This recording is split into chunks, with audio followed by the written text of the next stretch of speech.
Welcome back to the English Premier League football. This is Vishal and the Premiership is back.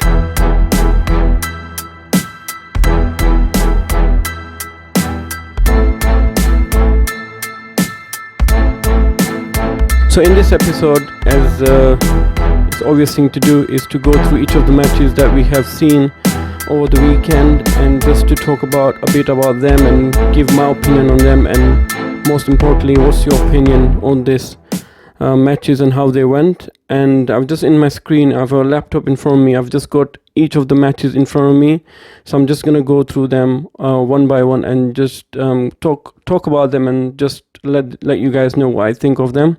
So the first game I have in front of me is the first game of the season, which is the Brentford versus Arsenal. So I really enjoyed the game. I watched the whole of the game and really excited. The stadium was packed, and Brentford playing for the first time in the Premiership.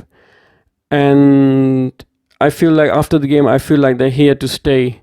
And I think the way they were set up, the way they approached the game, they really pressed the game against Arsenal. I think they really wanted the game more than Arsenal. Obviously, Arsenal, they had Aubameyang, Lacazette missing. But I still feel that they have enough quality in them to kind of even draw the game, control the game, and moreover. But I just felt like Brentford were all over Arsenal, and Arsenal has no hope on. I didn't feel like Arsenal was gonna score anytime soon. They had a couple of chances when Smith Rowe was one-on-one, not one-on-one, but he ran towards the goal. But every shot was just going to the keeper or not. It was just not happening for Arsenal. And and the best thing about Arsenal losing is watching Arsenal Fan TV or Don Robbie channel or Troops TV after the game. It's unbelievable. The content there is so good when Arsenal loses. So when Arsenal says sorry for the Arsenal fans, but when you guys lose, I really enjoy it because of the content you guys give, like the Arsenal Fan TV give, is really really good. Obviously, I saw their content after the game. Typical things: Arteta out. Then they start giving ratings for all the players, and it's like 1, 2, 4, 5, 1, 2. Typical Arsenal. When they're winning, everyone's a hero, and as soon as they lose, everyone's a zero. I feel like there's very extreme level of the way they analyze the game. Even though they say we are giving it the true analyzing the game, we're giving us honest opinion, but sometimes those honest opinions do affect the morale of the teams and of the game and stuff like that. But I guess this is what it sells in their channel, so I guess they carry on doing that. But I really, really enjoy their content, so really good. But in terms of the game, I can see it's Brentford 2, Arsenal 0. I feel like the first goal, they say that it was in Leno's near post, but I still feel that the shot was powerful enough, and it was quite a surprising one. I think there was a couple of bodies in front of Leno himself, and the goal went through his near post. The second was quite shambolic. A long throw, bounce one. I think someone flicked it on, and then Brentford header. I know there was a guy holding off the keeper, but I guess this year the Premiership has become more lenient on fouls and things like that. So I think Leno should have done more in terms of just push the play out of it or be more commanding. I think any other goalkeeper like Alisson or Anderson or any other keeper would have not just stood there in front of the defender and just let things happen, and then at the end ask for this to being a foul. But so I think something they need to get used to about things, and that the fouls are not going to be given very easily. But very good man. The atmosphere was unbelievable. It was just good. So I can't wait to watch Brentford play their next game. So this game is I think Brentford deserve to win it, so there's no complaint about that.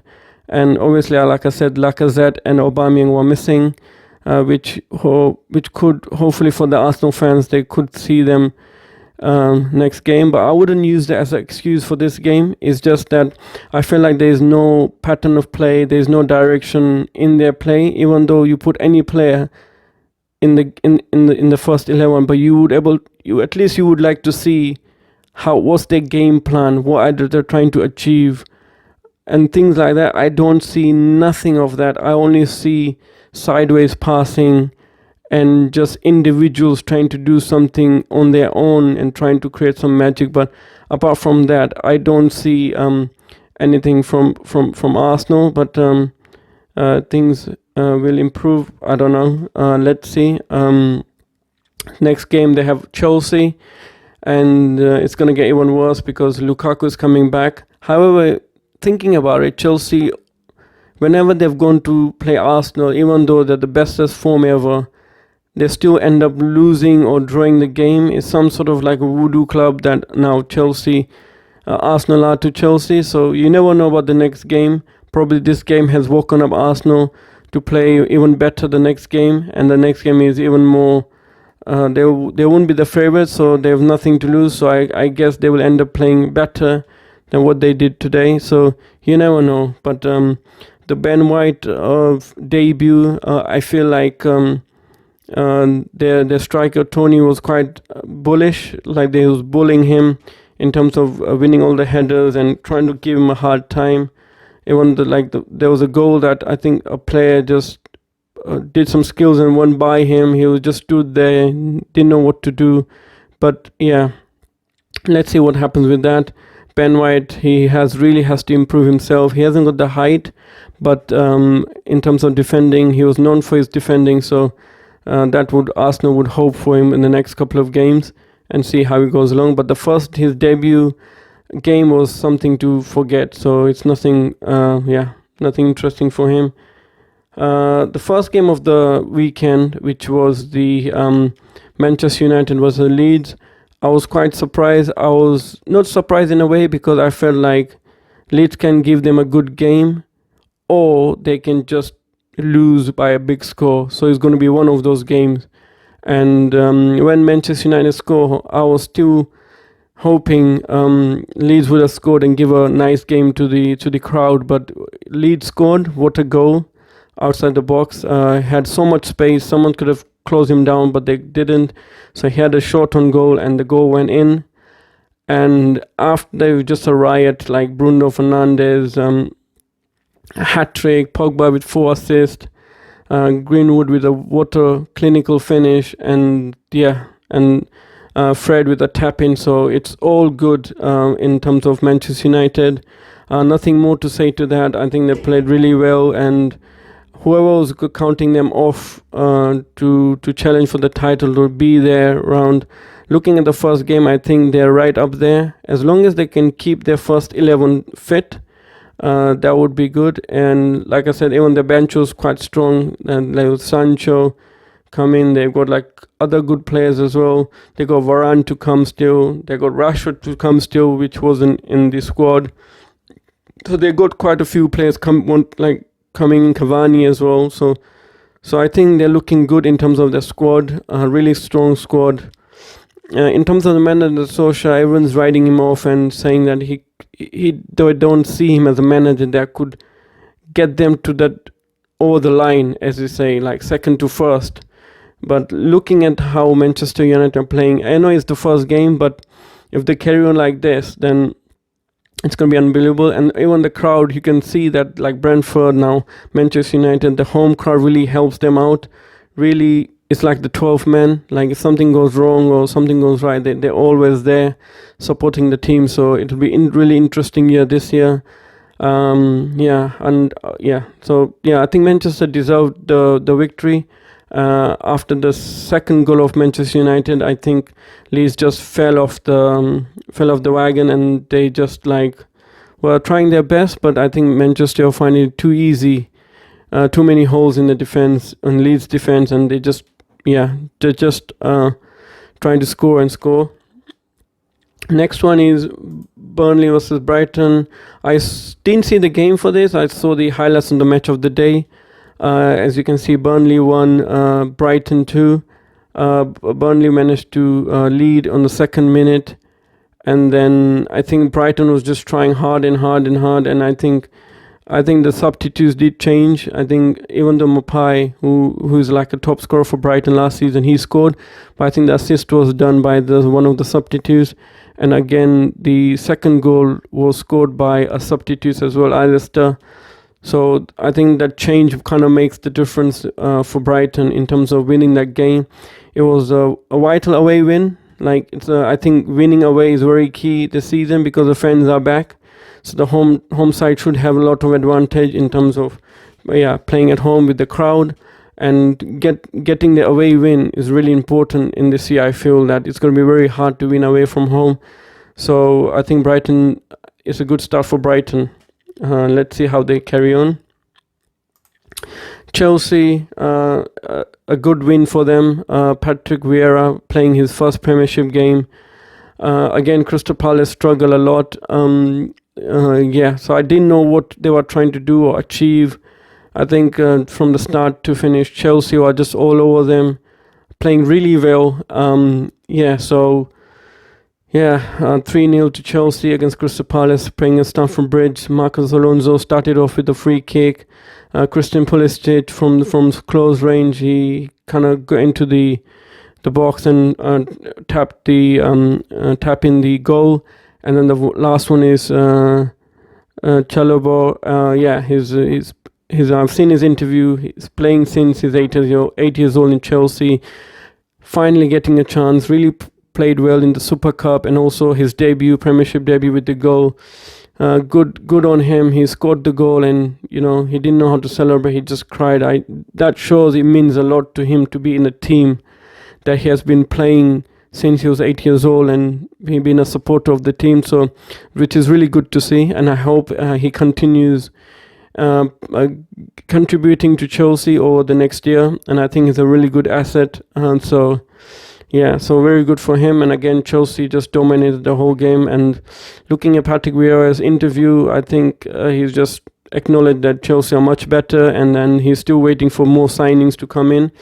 Obviously, Crystal Palace had a lot of changes in their team. A lot of people have gone out for free transfer, they're released. So I think there's a lot of changes in their team, and I think it might take some time for them to get settled down.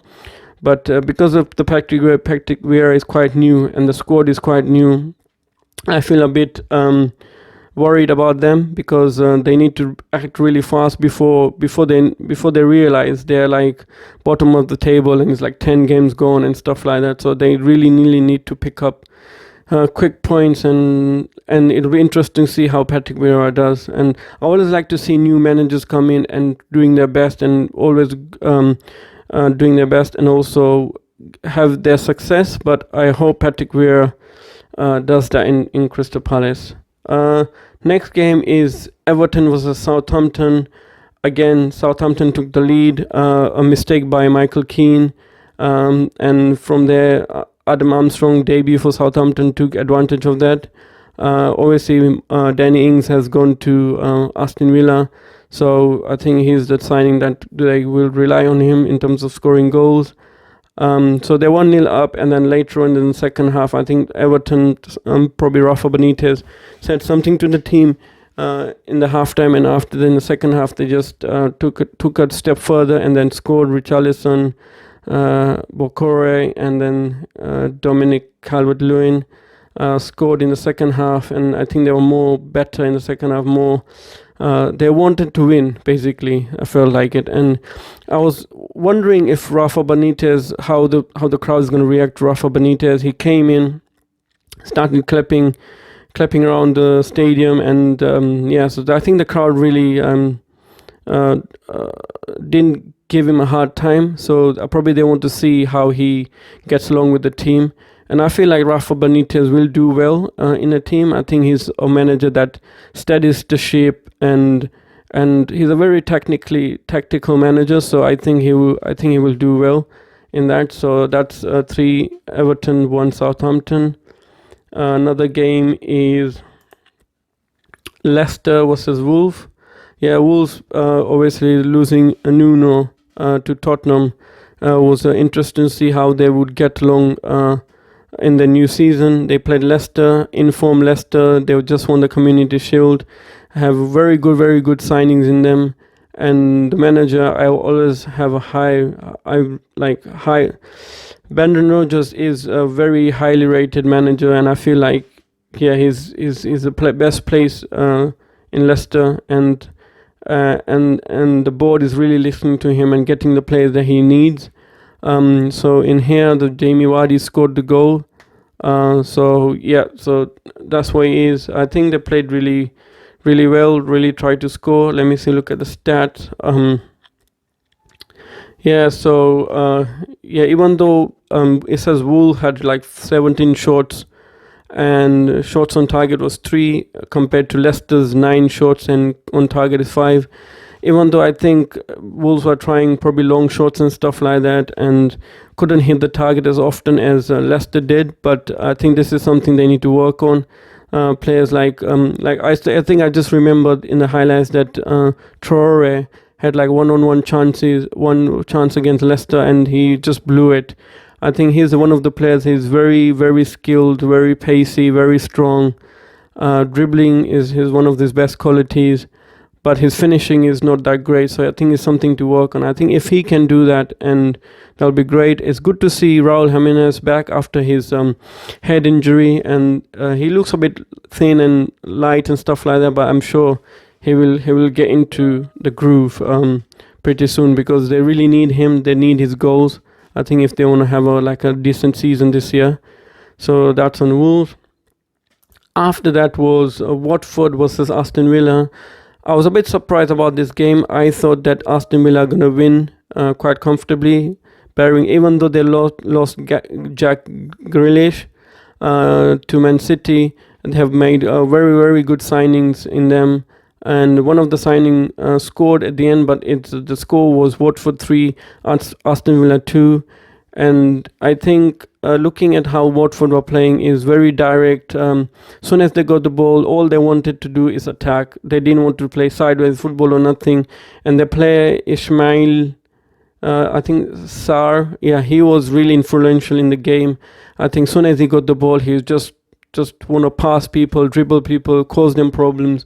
And I think he had a really good game and he scored a second goal. Even though it was a deflection, but he deserved that goal because he was really, really causing problems to Aston Villa. And so I could see Watford winning 3-0 and then Aston Villa came back to 3-2. But I still feel Watford deserved to win. And but I was quite surprised about the score though. Before the game, I thought Danning's going to score. Not Danning's, but what I mean is Aston were going to win the game. But so they didn't. So let's see how they go and how Watford plays from now on. So another game was Norwich versus Liverpool. This is Norwich 0, Liverpool 3. This is another away victory in the Premiership. There were, I think, 3 in total out of 10. So Liverpool bid. This was quite expected. Norwich came just promoted to the Premiership, and Liverpool back to their best with the full team. Really knew what they were doing. Good pressing, good playing for the team. So nothing surprising there. And started off with a goal from Jota at 26th minute.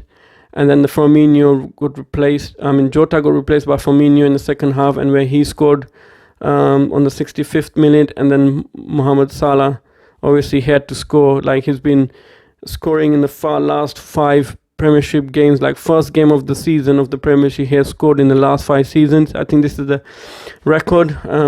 So there was something like he was expected to go, and he gave 2 assists as well. So he had a really good team. Good match, sorry. So no surprise in it. Even though Liverpool are playing away, I still feel like they would win quite comfortably, and I think they have a good record against Norwich as well. And Norwich has a history where they get promoted and they don't do so well and they go back down. It's like a yo-yo club. But I think I'm judging too soon. But let's see how they cope up with in the next couple of games. Next one in line is Newcastle versus West Ham. So the scores is Newcastle 2, West Ham 4, and this was a quite interesting game. Newcastle were winning 2-0 in the Newcastle scored first goal, and then the West Ham scored another goal. So it was 1-1, and I can see here Murphy from Newcastle scored, so 2-1. And then in the second half, the West Ham took it to another level. I think they had probably got a good team talk, and I think they from the last season when I'm seeing them, they really work hard for each other. Really good team. Moyes has done really well there, and it was very hard for me to see West Ham lose before the game. When Newcastle are winning 2-1, I feel like okay, could maybe West Ham's year was last year, probably this year won't be that year, but they have that thing in them to come back and do well in matches. Even though they haven't got Jesse Lingard, which played a big role last year. So it will be interesting to see if they try to get him this year as well.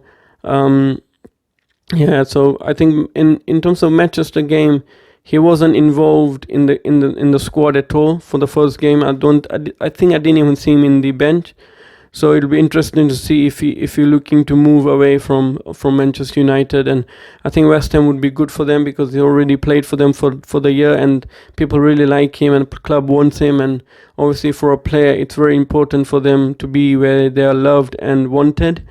And also West Ham in the Europe right now, so I think Lingard should go there, but when it comes to transfers and stuff, it's always about the transfer value and the personal terms as well. So let's see how that goes, and a better team might come for Lingard, so he might go there, but you never know what goes on. But here Newcastle 2, West Ham 4, which is a good match. Six goal thriller, part of the Super Sunday game, the first one, and the last game of the weekend was Tottenham against Man City.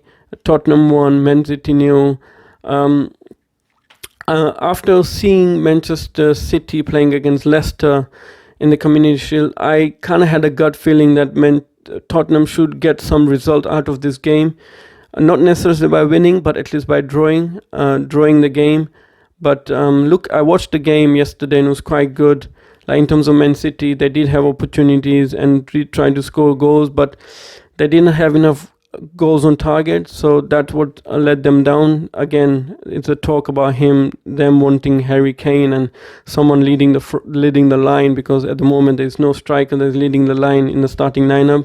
Jesus came afterwards as well, but he didn't look convincing to me as to score goals and stuff like that. So I think they're probably looking to get Harry Kane. But in terms of Tottenham, soon as they got the ball, really pressing, really done well. I think Man City played good in the first 20 minutes or so, but after that, Tottenham just they did have less of the possession, but soon as they got the ball, they just wanted to attack, and the front three, Mora, Son, and Baguen or something, I can't really say his name, but those three are unbelievable.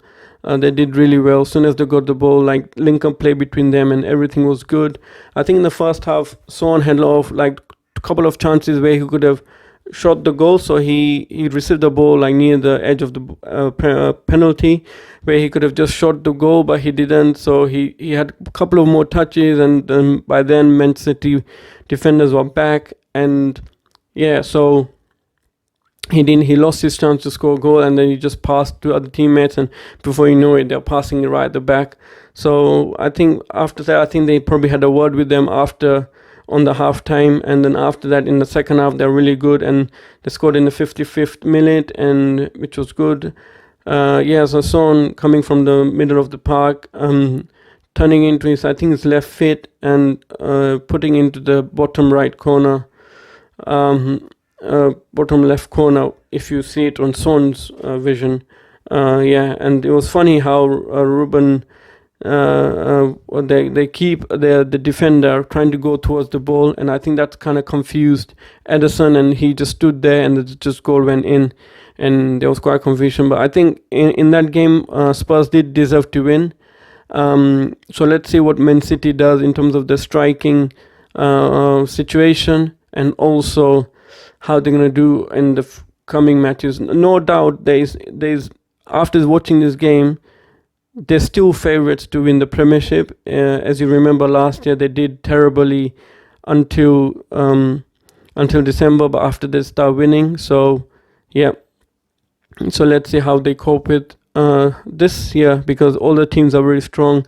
Transfer market is still open. People are still gonna strengthen their squad, but it'll be interesting. So I'm really happy with the first weekend, first matches, like first 10 games in the weekend, and I can't wait to look into the next weekend. Will be interesting matches to watch and comment about. So yeah, any please subscribe, like, and tell me anything interesting in the comments below. Anything you agree, disagree, and anything you find interesting on the weekend on the Premiership. So yeah, and yeah, speak to you soon.